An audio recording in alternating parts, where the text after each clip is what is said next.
नमस्कार। आज हम न्याय व्यवस्था के एक ऐसे अधिकार के बारे में बात करने वाले हैं जो हर व्यक्ति को ताकत देता है, खासकर तब जब उस पर कोई मुसीबत आती है। और ये अधिकार है अपनी पसंद का वकील चुनने का। चलिए इसे थोड़ा और करीब से समझते हैं। जरा सोचकर देखिए, अगर किसी इंसान पर कोई बड़ा इल्जाम लग जाए तो उस मुश्किल घड़ी में कौन होगा जो उसके साथ खड़ा रहेगा, जो उसकी आवाज बनेगा, जो उसके लिए लड़ेगा। ये एक ऐसा सवाल है जो हमारे पूरे जस्टिस सिस्टम की नींव से जुड़ा हुआ है। और पता है, इसी सवाल का जवाब हमें एक बहुत ही जरूरी अधिकार में मिलता है।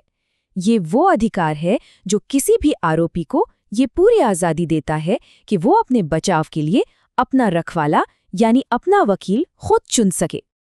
तो ये पसंद के वकील का अधिकार आखिर है क्या? देखिए, आसान भाषा में कहें तो ये एक कानूनी सिद्धांत है जो कहता है कि अगर किसी व्यक्ति पर कोई क्रिमिनल केस चल रहा है तो उसे ये चुनने का पूरा पूरा हक है कि कोर्ट में उसका पक्ष कौन सा वकील रखेगा।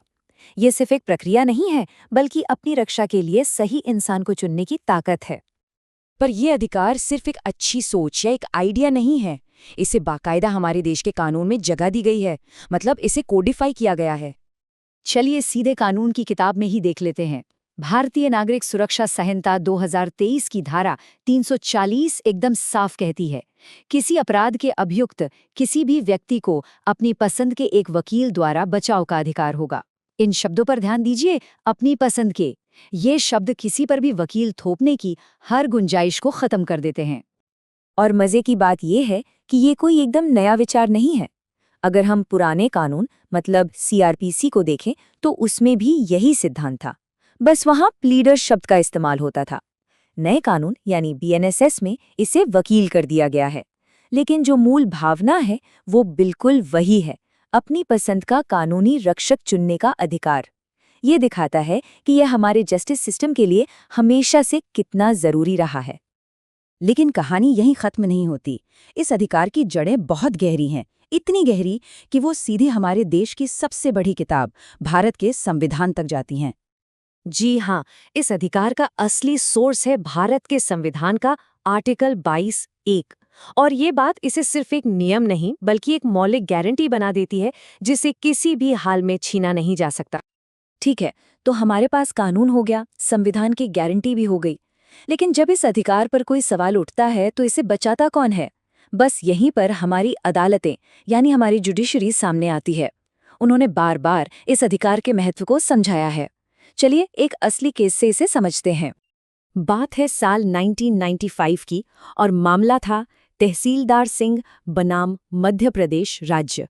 ये कोई आम केस नहीं था, बल्कि एक ऐसा लैंडमार्क जजमेंट था जिसने इस अधिकार को और भी ज्यादा मजबूती दी।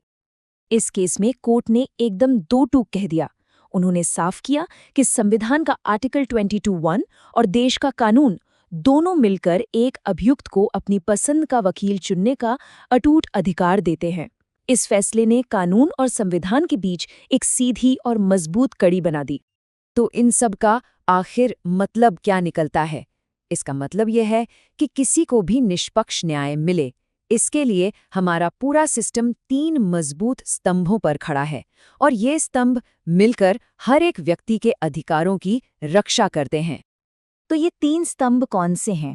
संक्षेप में समझते हैं। पहला, हमारा संविधान जो इस मौलिक अधिकार की गारंटी देता है। दूसरा, कानून यानी बीएनएसएस की धारा 340 जो इसे लागू करने का साफ सुथरा तरीका बताती है। और तीसरा, हमारी न्यायपालिका जो इस अधिकार को कायम रखती है और इसकी पुष्टि करती है। ये तीनों मिलकर एक मजबूत सुरक्षा कवच बनाते हैं।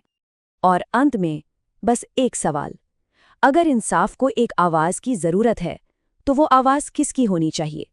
क्या वो आवाज किसी की अपनी पसंद की नहीं होनी चाहिए? बस यही सवाल हमें इस अधिकार की असली कीमत समझाता है।